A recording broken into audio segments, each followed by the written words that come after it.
It might feel like it's only been a week for you if you're a regular listener, but it's been a long time since I've been able to record. I've been sick with walking pneumonia for over the last month. Now that I'm back, I'm here to tell you about a story that began about 3 years ago. Here's where the story begins. My in-laws had done a great job saving for my wife's education, her college education. They had a 529 and an ESA set up for her. And while my wife Amanda had gone through and utilized all of her 529 monies, there was still around $5,000 of unspent money from the educational savings account, the Coverdell ESA.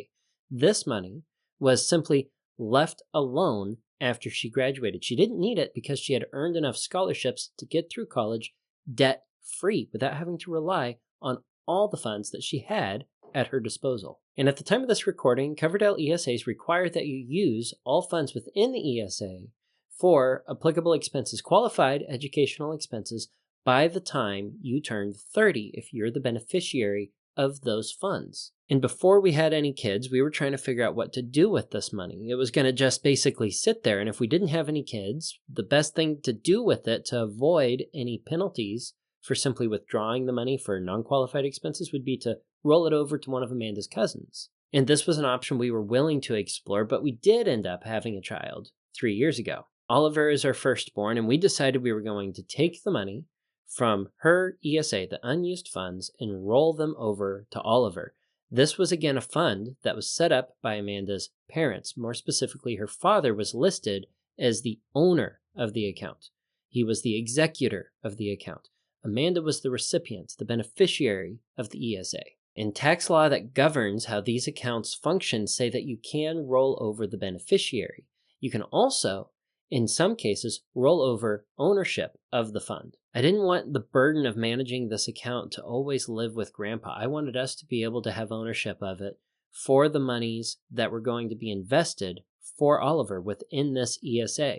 So we needed to roll over not only the beneficiary from Amanda to Oliver, but ownership from Amanda's father to Amanda. This is the first big road bump that we ran into in one of the most frustrating conversions in our personal financial journey. When this account was set up for Amanda, there was a little checkbox that, if checked, would have permitted ownership or management of the ESA to be transferred. This was not checked, meaning that my father-in-law was the only person who could ever manage the account. And to move ownership of the account, we would need to roll it over to another ESA that was set up in such a way that ownership transfer could be completed. And where this account was set up, they did not want to set up more educational savings accounts. They were looking at only setting up 529s. So they were not willing to open another educational savings account at all due to this new policy. So an in-house rollover within the existing firm wasn't going to be an option. This meant that we needed to set up an account outside of that firm in order to roll things over. But to roll it over outside of that firm, the beneficiary and the owner needed to be the same. Because of Amanda's age, we could not set up a new account with her being the beneficiary and her father being the owner. We could only set up new accounts with Oliver. Thankfully, the beneficiary could be rolled over because that couldn't be locked out. You're starting to see maybe the sequence here that we had to go through. The existing account was still owned by Grandpa, and we moved the beneficiary from Amanda to Oliver. After that, Amanda's father had to open up an ESA where he was the owner and Oliver was the beneficiary. And when it was set up, he had to make sure that ownership could be transferred. And because they weren't willing to set up a new account within the firm that worked like this, he had to set that up outside in another account. And this was set up as strictly transitionary because we had a brokerage where all of our other retirement investment accounts lived. We wanted to keep the ESA there. And that's not where my father-in-law was set up. Okay, so he rolls over the beneficiary to Oliver. Then he moves it over to a new account where ownership can be transferred. Ownership is then transferred over to Amanda after a great deal of paperwork, phone calls, and coordination.